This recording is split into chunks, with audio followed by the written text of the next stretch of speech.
Hey, hey, this is episode 139 of the Better Life, Better Work show. Welcome to our live viewers and welcome to our podcast listeners. Today is going to be a good, juicy episode. We are talking about 12 business values for heart-centered business owners. Listen, these are my values. And what I know is many people like me, many of my clients hold very similar values in this very noisy, frankly, fucked up online business world. So I'm looking forward to sharing this with you. I'm going to go a little deeper. So it might be a longer show, which is fine. I understand if you don't want to watch live and maybe it's easier to wait for the recording to come out. I do want to tell you some of the topics. I have a list of things that are coming up. I'm going to be talking about self-leadership in social media, like how many of you are a little bummed out and a little overwhelmed and tired of social media? I had a big insight. So I want to talk about leading from self as we navigate social media, if that's a part of your marketing, which it has been a part of mine for 12 years. I'm going to talk with you. I'm still developing and ruminating about how I want to share with you guys internal family systems. So this whole year, I have been working with a therapist coach. I am also taking a couple of trainings with IFS, the Internal Family Systems. I don't know what they're called, Institute, School, their main hub. So I'm taking a general class, and then I'm also specifically taking a class on coaching while I wait for training. And this expansion of perspective has really shifted so much for me. That's part of why I've been really quiet, at least as far as content creation and podcasting over the last couple of months. I've been doing my own deep inner work and feeling. And I'm saying getting clarity. That's such a thing to say. Anyways, I'm going to be talking about why this emotional stuff comes up for experienced business leaders. I've had many of my clients say to me, I thought I handled this. And what I noticed, I'm going to be doing an episode about what I notice about business leaders or owners who are like at a really stable place. It's a great time to do deep emotional work. I did a drawing yesterday, and I'm going to do a podcast on your emotional responsibility buckets and how we're often bleeding, especially caring people. I want to talk about the 8 C's of self-energy, which is an IFS thing. So those are some of the things. Oh, creativity is essential for sanity. And here's another one, the loneliness of leadership. And so those are some of the episodes you have to look forward. I know I've been away for a while. Welcome back. If you love this podcast, if you were one of the people that like 2 Fridays ago, there were 881 downloads. Did someone mention this podcast somewhere? I've never had, I haven't created new content. So to have 181 downloads on one day is a big thing. Okay. With that, let's get into these values. These are posted on the homepage of my website. So if you need someone to take notes for you, but what I really want you to do, I'm going to share with you my deeply thought out and over time values. 1, to give you permission to adopt them as yours if they align. And number 2, to use them as starting points to figure out what yours are in the world. So the first one is, since I was a little girl, I tell a story about being in church. I'll save that for another day. No, not being in church, but being in chapel. And I was so tired of being told I was going to hell. And my understanding as a 3rd grader was that it was about relationship with God and spirit. It wasn't about all the doctrine. And so it's so funny because I believe this now too. It's not about the doctrine of business. It's about relationships, and relationships are valuable to me. If you are not a relationship valuing person, this podcast is not for you.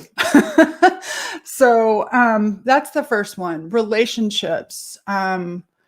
People matter. I matter. My people matter. People, the integrity of realizing that we are working with people versus sales at all cost. Okay, the second one is a personal value of mine. It's also a professional value. I value personal growth, and not from the place of not enoughness. My sweet husband said to me one time, I asked him after I was doing a Barbara Stanley class in probably 2014 or 15. And I was like, honey, I need to talk to you.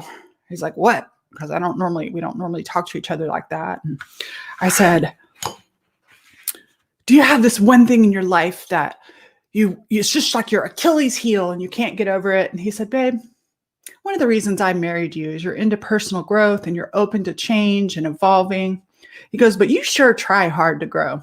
Well, I fell flat on the floor because he was right. And so I'm not talking personal growth about trying to be something you're not. I'm talking about the natural and beautiful evolution of becoming as a soul having a human experience. So personal growth for me involves the biggest personal growth has been self-trust. This is huge. This is something I do not see very often in the online spaces, and it fucking pisses me off.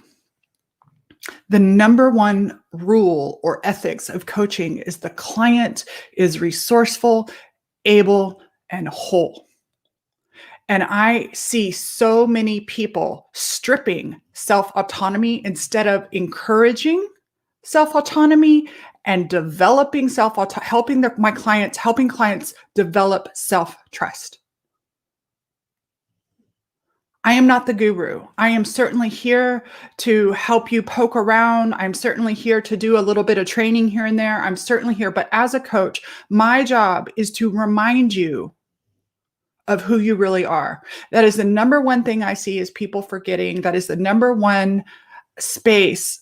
And there's so many reasons why, because we are especially emotionally brought up to not trust ourselves. We are brought up to perform and fit in. And then in the business world, we are inundated with the messages that if you just do this one thing or take this one course or hire this one course, it will solve all your problems quickly. The second part of personal growth for me is self-leadership. So I hired my therapist coach, not knowing that IFS, internal family systems, which is a modality that is an extension of some work I've already been doing. It's way deeper than I realized, but that there is an essence of ourselves. I've always called it sacred self. It's called self energy. And so when we're in situations, which part of us do we want to lead? And I'd had some experiences where there were like the little girl in me totally flooded some situations. And I was feeling very emotionally unstable out of the blue, like snap quick, like I'd be the adult self, calm, wise. And then all of a sudden this really insecure part would pop up. And so I hired this coach, Rebecca Shing, and she introduced me to this concept of self-leadership. And I've immediately started studying as well as doing my own work. And that's a real interesting because it's real easy to get intellectual about it and also avoid doing the hard work. I've been doing both, but it's about leading from our highest self. And there's so many other parts of me. I can lead from a comparison part of me. I can lead from an insecure part of me. I can lead from an afraid part of me. And I really wanted to cultivate, this is my year of self-leadership. And I had no idea when I hired her to help me with self-leadership and self-trust that that was actually the language of IFS. So another part of personal growth for me has been emotional management. I am a sensitive person. I am an emotional person. For years, I struggled with depression because I pressed down emotions. And so learning how to navigate and compassionately manage emotions of being a human, of being a business owner, of being a wife, of being a friend. Okay, so yeah, that's number 2. I know, we got 12. So number 3 is creativity. This has always... Creativity is not just like making art. Y'all know that I like to make art. I've been doing watercoloring, but creativity, I don't know. I don't have words for what it means for you, for me, or for you. So I want you to think about what creativity means to you. And I noticed many of my clients saying things like, oh, I used to be creative. And I have been in creative places where I'm really creating structures and systems and foundations. And I will tell you, my soul and my business and my being is nourished by playful process creativity. So, dancing for the sake of dancing, cooking for the sake of cooking, and enjoying the end result of the meal. But painting, especially for me, doodling, writing for the sake of the process, not the performance or the product. So creative being and creative doing is number 3. Number 4, this is a biggie for me. I know this word is overused. I feel like I was an early adopter of this because it was shut down in me when I worked for Keller Williams. Authenticity. Authenticity is being and doing and expressing in alignment with your values versus this performance thing. And so I am a stand for authentic creation, authentic expression, and authentic being. And once again, this came up in our group call the other day. Like, what would I do if I was not afraid? I would just be me. And so many people I work with, including super successful 30-year business owners, have forgotten who they really are because they've been so busy surviving or building or staying safe or creating stability or performing or hustling or whatever it is. So authentic creation, expression, and being, that takes cultivation and practice. It's not a light switch you turn on. We have some really, I will tell you, doing this internal family system stuff, we have some really deep protector parts that do not want us to stand out. They are afraid of being rejected or not being safe. Everybody I've ever worked with, it all comes down to, I don't want to be rejected. I want to be loved and I want to feel safe, period. Okay, the next one is prosperity. I am a stand for prosperity. A big part of my personal growth journey has been healing both inner work and outer work, some money stuff, and creating financially for myself. That was not something I ever considered. I don't know if y'all know, I have a degree in home economics and I wanted to be a wife and mom with 10 kids. And I wanted to adopt kids from around the world. And I never had any clue that I would love being a business owner. It just wasn't an option to me. And I thought I would marry a man who would take care of me. I would marry a rich man. Funny how life works out. So I'm all for both financial prosperity. I love sales. I love talking about sales. I'm not really the best full-on sales teacher. But I can give you an intro to sales. I have some really good sales language, especially authentic sales, not bullshit sales, but I love sales. I've learned to love managing and allocating my money. I love spending money on myself and on my business. I love saving money. I love earning money, but it's not just the financial prosperity. I'm also very much a stand for emotional prosperity. What's your emotional profit and loss? What's your everything in the holistic? What's your health profit and loss? What's your intimacy profit and loss? So that one. Another one is fun, play, and humor. Oh my gosh, when you are running a small business, it is so easy to forget to have fun. And one of the things, especially coming off of COVID and these shelter in place things, I know that my soul is thirsty for fun and play that have nothing to do with work. It is June, and because of the weather, I have not been in a pool or a lake all summer long. And for me, summer starts in March. This is a problem because those are elements of play for me. And so taking time for play and fun away from your business is actually emotionally profitable, and it can be financially profitable. Obviously, I love humor too. There is a major part of me that is a stand-up comedian. I love bringing humor into my coaching. I used to get criticized all the time, being told that it's a part of me that's deflecting. Yeah, it's a part of me that's fucking deflecting. It's okay. It's fine. Okay, this is a big one. This goes along with authenticity. I am a stand for transparent leadership. One of the most disheartening things for me was falling in love with things that people said from the stage. I mean, I would hear leaders speak and teach, and I would buy their programs and I would coach for their organizations. And then when I saw the behind the scenes, it was bullshit. It was all to sell us something. If there was an effort to practice what people preached, I didn't see it.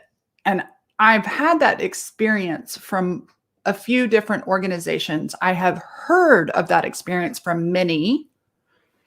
And there was a moment when I was a productivity coach. So I was actually a local office real estate agent coach. And we had a conference. And I don't remember the question. I was on a panel. I was not the main speaker, but I was on a panel of successful coaches. I did a really good job at that job. I did so good. They tapped me to be a coach for all the coaches in the company. And somehow it came out that I had struggled and been treated for depression and anxiety since I was in my 20s. I was diagnosed at 24 with clinical depression, like the chemistry kind, not circumstantial kind. And my father had, and my grandfather had, and other family members had, but yet I had this very successful, happy-go-lucky life. And when I mentioned that, I remember seeing this room, like the shoulders dropped of me too. And of course, my boss, like jaw dropped and was horrified. And after the end of that, I had a line of 100 people wanting to meet me, mostly to say, thank you for sharing. I thought I was alone. Thank you for sharing. I thought I was alone. It's nice to know I can struggle with this and still create something beautiful and wonderful in my life. Well, and a few days later, I was talking to my boss, mentor, about like, oh, wasn't it amazing to really connect, have a relationship with these people and be able to be helpful? And she was like, I would never have told anybody that. And she wasn't talking about herself. She was clearly bothered by the fact that I told that. And that was a moment, it was a pivotal moment in my career where I was like, I was crushed. The little girl in me was a little scared. I wanted to do good. I wanted to please people. And I decided there was also a warrior part of me that said, I am going to be the kind of leader I need because I have not been able to find it. So transparent leadership, because you deserve to know I'm tired of the bullshit. I'm tired of the bullshit in ads that I see that is not true, but suckers you to buy at all cost. And that's the big thing, is this buy anything people will say or do or share to get you to buy. And it's either not true or it's certainly not the whole truth. And so the whole truth is not sexy, but it's fucking important. Okay, the next one. My clients, myself, we are gardeners, not machines. I get that there are some of you, and again, you're probably not listening. First of all, you can't listen to a podcast this long because you ain't got time for that shit. Second of all, there is a time and a place for some machine businesses, right? Like production, machine, mass production, scale. But if you're in a service-based business, you are working with people. You're not a machine.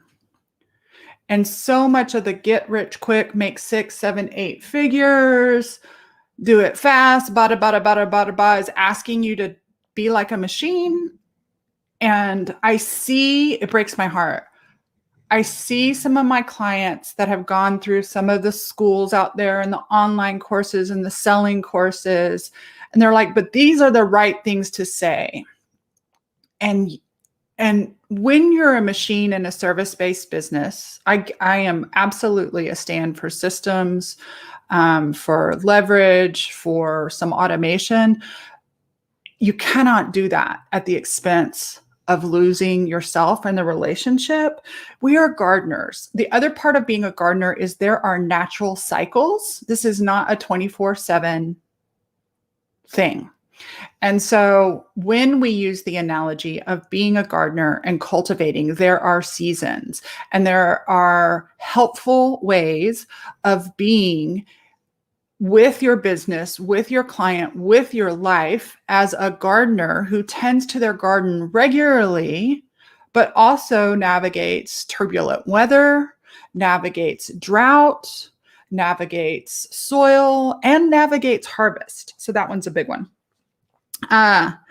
We changed the name of the podcast back to the Better Life, Better Work Show because at the end of the freaking day, better is better, more is not better. I see so many people wanting more. I am working my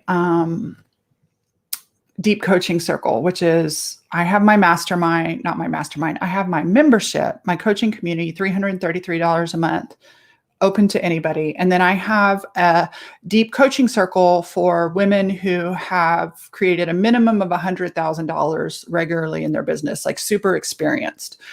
And these women have more.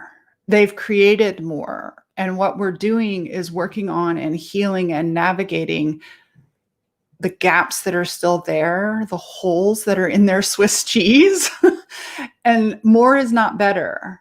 And what if we can create better? And sometimes better includes more. I want a little more. I want a pool in my backyard. I have a focus for a specific more, but more is not better. Better is better. And I see a lot of people either suffering to get more and they're missing better, or they've got more and they're missing better. And I want you to know that if you cultivate better, it can actually be profitable emotionally and financially. Okay, we got 3 more. I'm really a stand for holistic coaching, well-being. You're obviously, the legal name of my business is Soul-Full Living. When I'm so thankful to Keller Williams for introducing me to coaching. I am so thankful to Keller Williams for teaching me sales.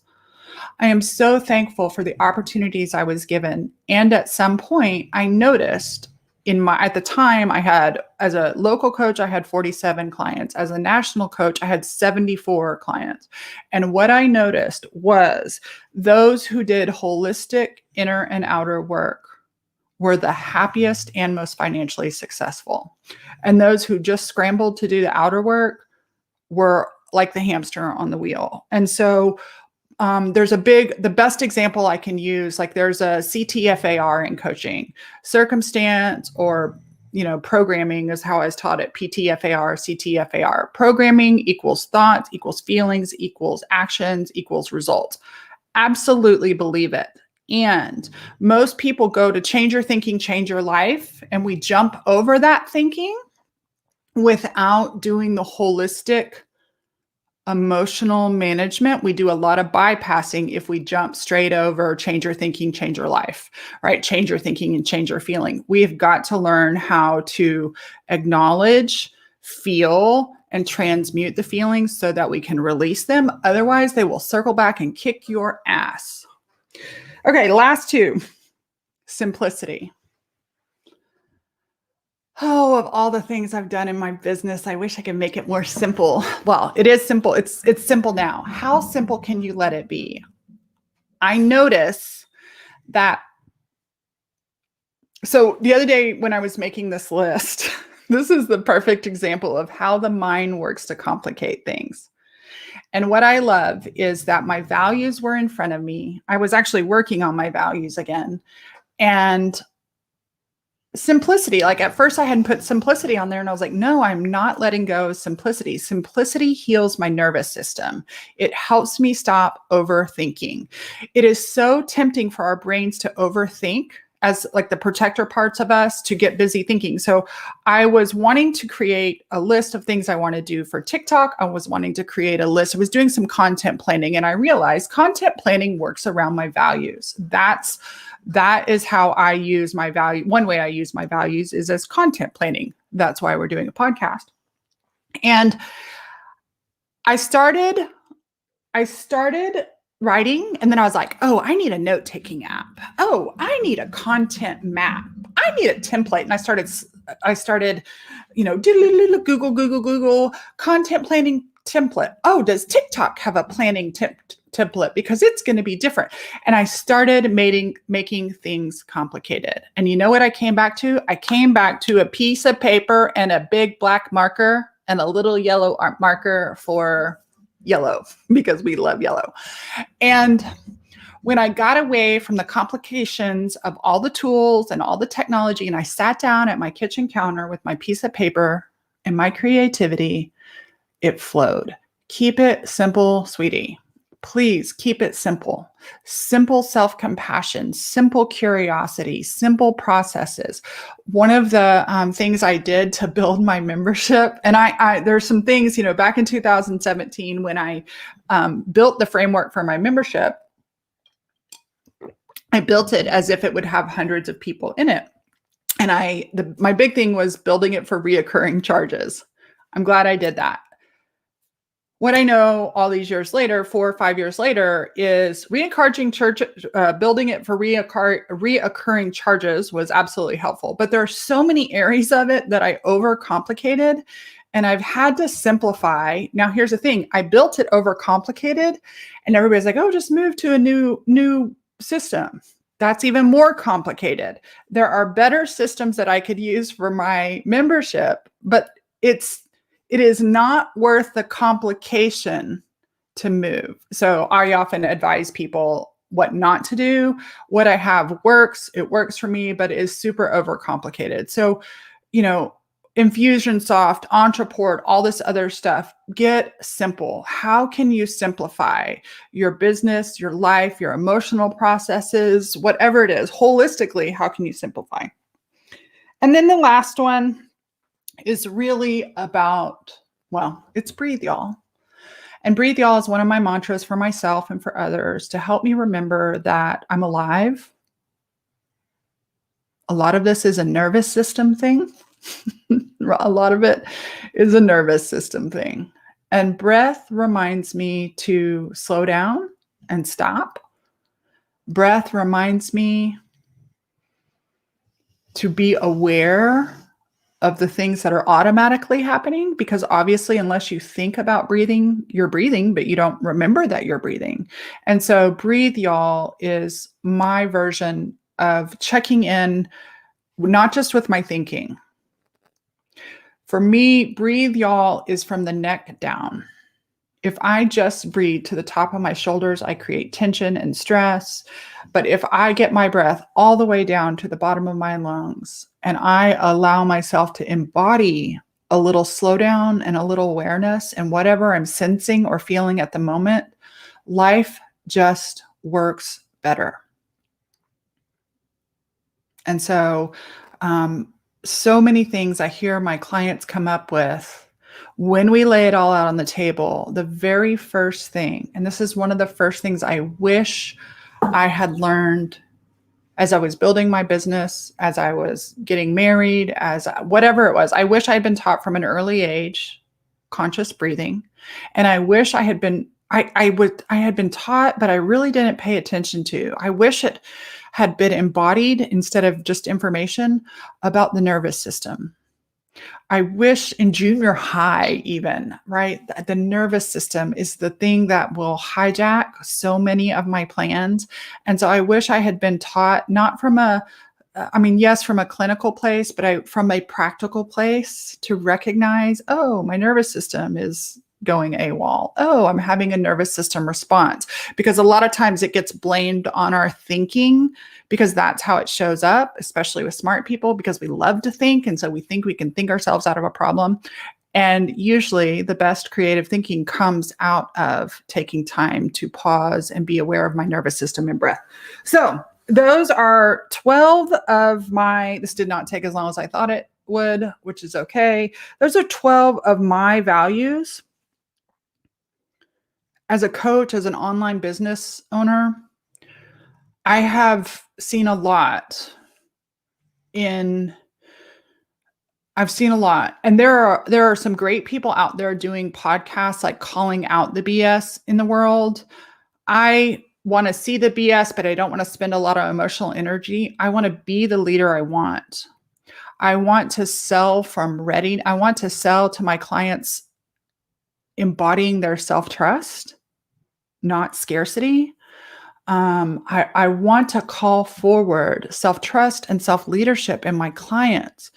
And so thank you for taking time to listen. If you enjoyed this, please share it with somebody. I will tell you my intentions for this summer. Serve, rest, and play. And my intention is to grow my audience organically through referral, through creating valuable heart-centered content like this that may resonate with the other misfits and mavericks online, the ones of us that don't fit into the 7-figure models and typical bullshit. Other people have the right to do their bullshit business. I just don't want to. So rest, serve, and play, grow my audience, and grow Soulies. We have a nice, small, intimate group of members. It's been as high as 85 before. It's not 85 right now. It's not even half of that right now. We're at about 46 members right now. There's about 12 to 15 that show up regularly, and a lot that are just quiet watchers and have been since the beginning. I was talking with a newer client, and we were talking about liking long-term coaching agreements. With my other clients, I work 12 or 13 months. And at Camp Starheart this year, there were 3 women in the room that have worked with me for 10 years. And not because they needed to, but because they wanted to. And I usually work pretty long with my clients. I worked with Rich Litvin for 5 years. I've worked with my coach now for 2 years. I love the long relationship-based relating. And she was like, oh, even though this is month to month, of course I'm here long-term, right? And it was just sweet because I set up Soulful Success, the membership, to be month to month, right? I set it up to be a reasonable fee so that if you wanted to invest in detailed sales coaching, or you wanted to invest in something else, or you just didn't want to spend $2,000 a month on coaching, you would have this and had a community of like-minded people. But I also set it up that if you need a break or it's not vibing with you right now, to stop. And I didn't realize that there would be so many lifers. And even though I have a lot of lifers, they're also very welcoming to new people. So those of you listening or watching that feel an aligned pull, I'd love to invite you. Coachwithallison.com is where you can sign up. I have totally redone the sales page of that. So thank you so much for spending time with me. Thank you to those of you, Shelly, Nyali, Jill. Good to see you. Those are the people that are writing comments as I do this live. Thank you so much for listening. If you also want to give a review, now I don't care about reviews. That's so funny. What a perfect example of since when have I ever cared to be in the top 100? Don't review me. Just review me in your heart. And if it's aligned, stick around. I will love on you. If it's not aligned and you want something different, feel free to ask me. I'll point you in some other directions. I love you. Thank you. Thank you for your attention and for the opportunity to share my heart and show my work with you.